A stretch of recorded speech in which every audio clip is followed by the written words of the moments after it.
Jean-François, il y a des jours où on est allé jusqu'à 30 000 tests de COVID. Oui. C'est couvert par la Régie de l'assurance maladie du Québec, mais combien ça coûte à l'État? Oui, notre collègue Sébastien Tanguay a publié un article là-dessus sur Ici Québec cet après-midi. On va se concentrer sur les principales étapes du test jusqu'au résultat.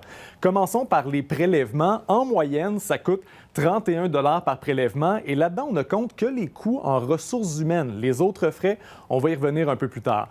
Pour ce qui est de l'analyse des résultats, maintenant, c'est entre 24 $ et 71 $ par analyse et ça dépend des méthodes qui sont employées, des substances également qui sont employées pour les analyses. Ça signifie donc qu'un test peut coûter entre 55 $ et 102 $. Si on fait une bonne vieille règle de 3, considérant qu'on a 3 millions d'analyses réalisées au Québec depuis le début de la pandémie, ça signifie que ça a coûté entre 165 millions et 306 millions de $. Là, vous êtes conservateur parce qu'il y a des frais là-dedans qui ne sont pas inclus dans le calcul. Là. Exactement. Je vous parlais tout à l'heure des ressources humaines pour les prélèvements. Il ne faut pas oublier la quincaillerie non plus. Les écouvillons, le matériel de protection personnelle, ça coûte quelque chose. Ensuite, il faut conserver les échantillons de façon sécuritaire. Il faut les transporter jusqu'au laboratoire d'analyse. Et une fois que les résultats sont produits, il faut appeler les patients pour leur communiquer. Et ça prend également des employés pour inscrire les résultats dans les banques de données centralisées. Donc, tout ça va s'ajouter à notre sous-total